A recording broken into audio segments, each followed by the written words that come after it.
तो आपका उत्पादन बहुत ज़्यादा घट जाएगा। आप 10 इंच से ज़्यादा गहराई में प्लाऊ नहीं लगाना चाहिए।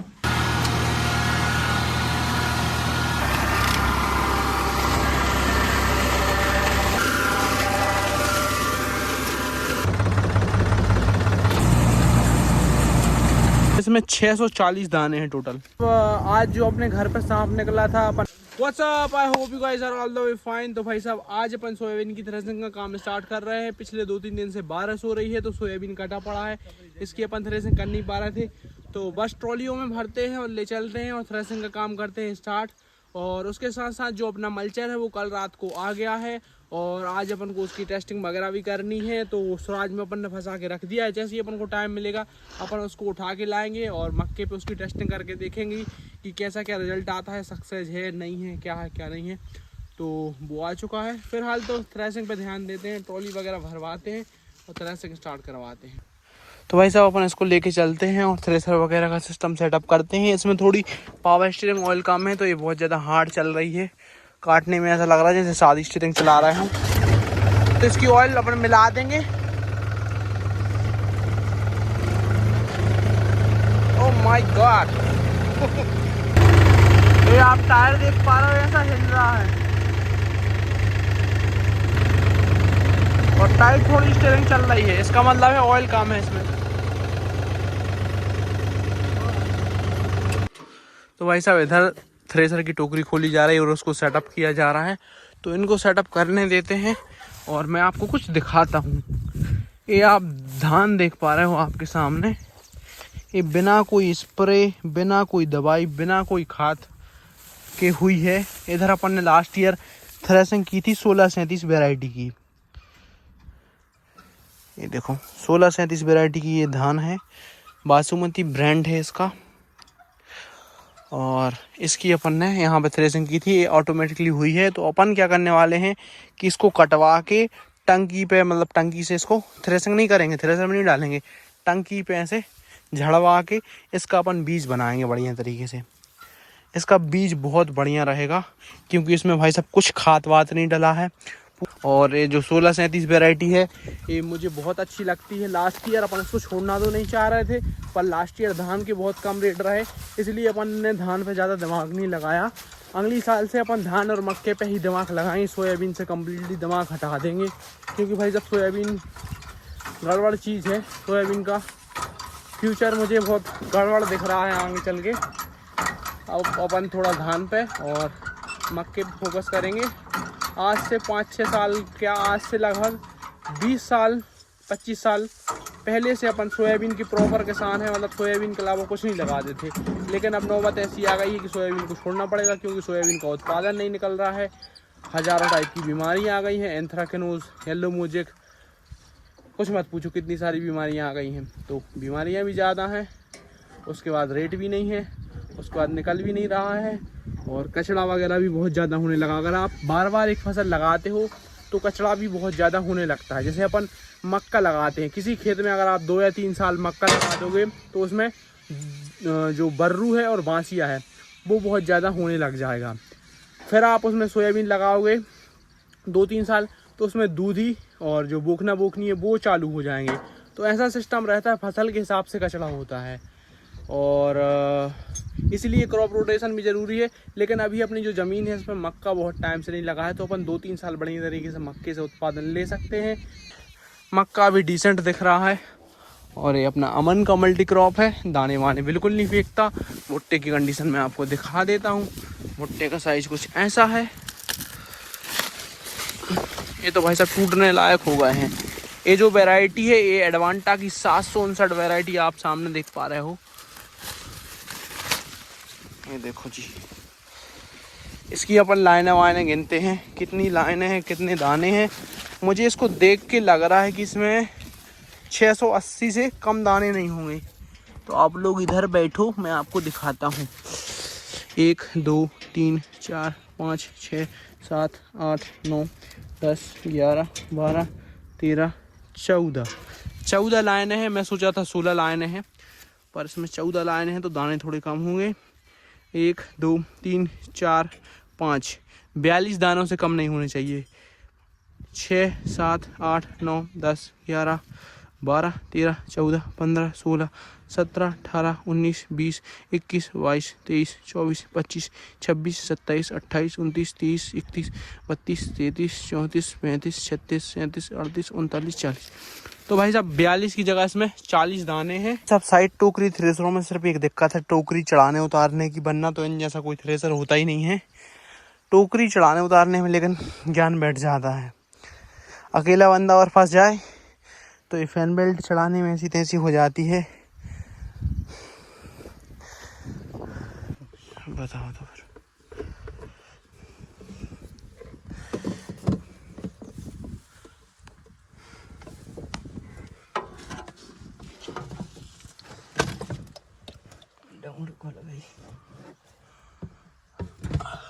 इसको बस इतना भरना होता है, इतना। इधर ऑयल लेवल लिखा है, इधर देखो, इधर तक।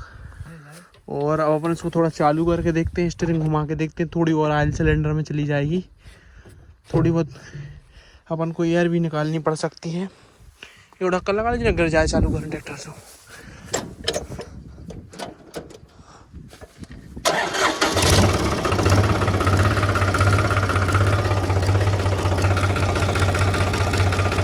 अभी भी भाई साहब थोड़ी टाइट चल रही है, अब एयर निकालनी पड़ेगी। देख सकते हो फंस फंस के चल रही स्टीयरिंग, रुक रुक के घूम रही है। अब स्मूथ होती जा रही है।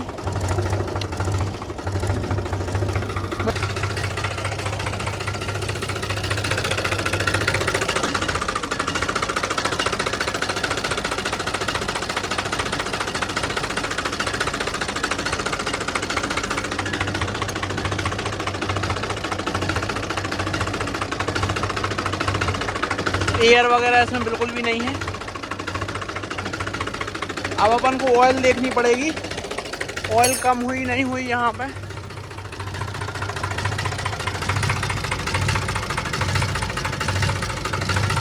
ऑयल लीजिए।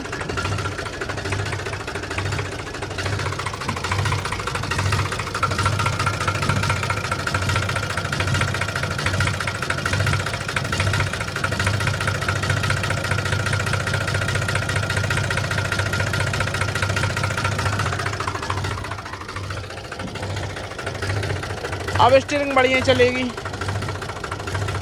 फंस फंस के चल रही थी भाई साहब। स्मूथ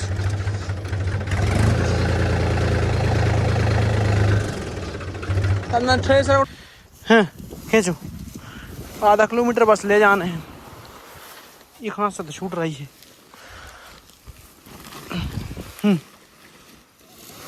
चले जाओ।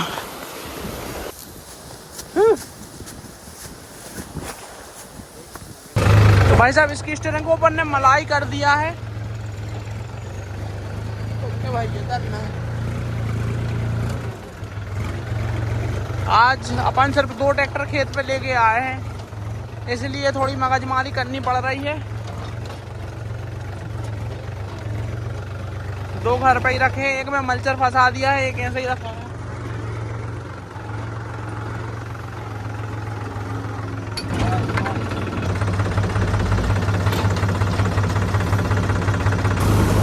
तो अपन ने थ्रेसर को चालू कर दिया है और ट्रैक्टर की 540 डाल दी है। कभी भी 540 इकोनॉमी में नहीं चलाना चाहिए, कम कम डालियो। 540 अगर आप इकोनॉमी में चला देते हो तो थ्रेसर की ऐसी तैसी हो जाएगी, उसको कभी भी नहीं चलाना चाहिए। दिक्कत ये आती है कि उसमें होते हैं बहुत ज़्यादा आरपीएम, तो आपका जो थ्रेसर का झूला फूला है, बेल्ट वगैरह है, उनमें दिक्कत आ सकती है।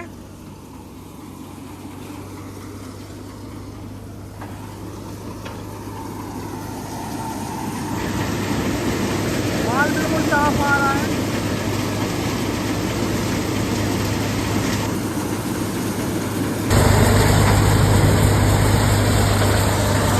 तो जो इकोनॉमी पीटीओ होती है वो कम लोड के लिए होती है। जब आपको ज़्यादा आरपीएम और लोड कम हो तो उस टाइम पे चलाना चाहिए। ऐसे हैवी लोड पे इकोनॉमी पीटीओ नहीं चलाना चाहिए बिल्कुल भी। थ्रेसर पे, रोटावेटर पे ट्राई करो कि इकोनॉमी पीटीओ ना डालो। कंपनी वाले तो बोलते हैं डालो, लेकिन according to my experience tractor की ऐसी तैसी हो जाती है, जो गेयर वगैरह हैं वो भी टूट जाते हैं अगर आप इकोनॉमी, क्योंकि ट्रैक्टर उतना पावर प्रोड्यूस नहीं कर पाता, बहुत ज़्यादा दब के चलता है और तेज़ RPM पे चलता है, तो आपके ट्रैक्टर में भी टूट फूट और उसमें भी टूट फूट। जब कम लोड हो तभी इकोनॉमी वीडियो डालें। और बाकी सब बढ़िया है, माल साफ आ रहा है, बस ये है कि सोयाबीन कम निकल रहा है, 2-2.5 कुंटल से ऊपर कहीं भी नहीं जा रहा है, 2-2.5 बस। तो भाई साहब डैडी मलचल लेके आ गए हैं, तो चलो देखने के लिए चलते हैं कैसा क्या चल रहा है। भगवान करे भाई अच्छा चले, और चलेगा भी शायद अच्छा।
तो अपन ने इसको मक्के में चला के देख लिया, मक्के में ठीक ठाक परफॉर्मेंस आ रही है। अभी क्या है, थोड़ा गीला है तो मिट्टी लग रही है, तो इसके कारण नहीं चला रहे हैं, और बेड पे चलाने में थोड़ी दिक्कत जा रही है।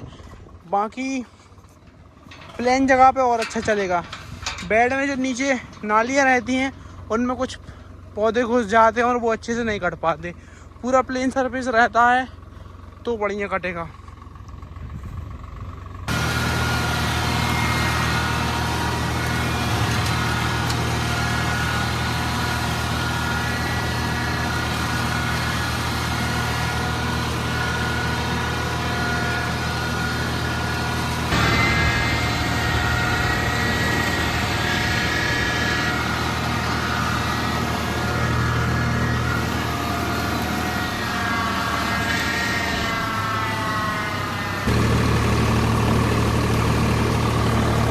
भाई साहब घर पे चलते हैं, अभी ज़मीन थोड़ी गीली है, 2-4 दिन बाद चलाएंगे।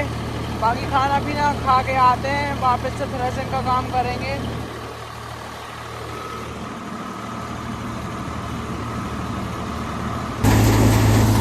तो ये सर इवनिंग हाफ एज भी स्टार्टेड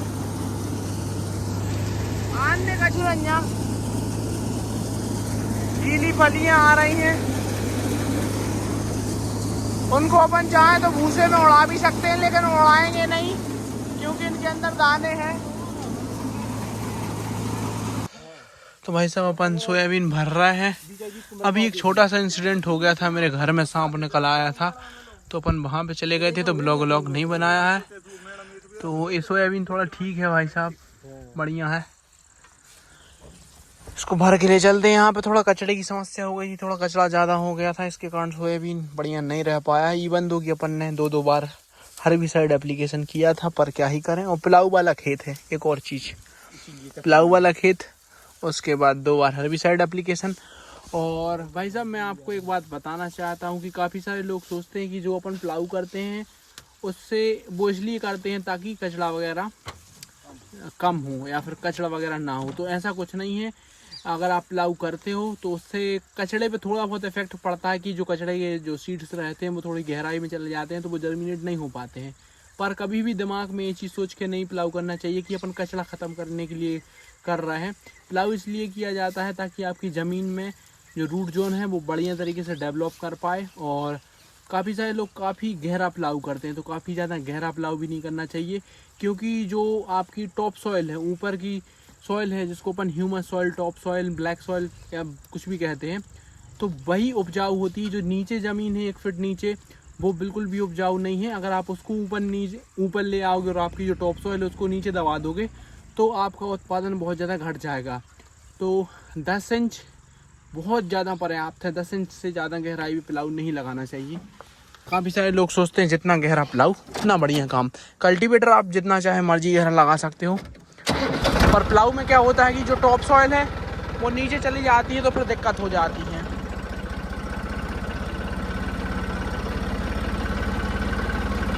अभी हम लोग प्लाऊ करेंगे मक्के के बाद। भाई साहब 8-9 इंच से गहरा प्लाऊ नहीं करेंगे, बस 8-9 इंच, 10 इंच। 10 इंच बहुत ज़्यादा हो जाता है। आज की आखिरी ट्रॉली इसको भर रहा है और फटाफट से इसको निकालते हैं।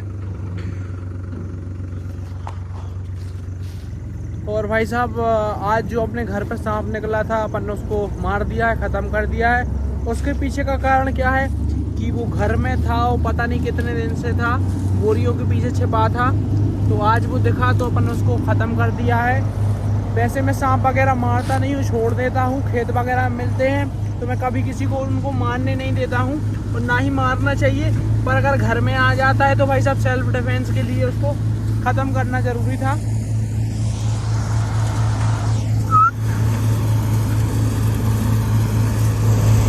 और भाई साहब कहीं भी सोयाबीन मिल जाए तो ऐसे बीन लिया करो, नेवर थ्रो इट आउट।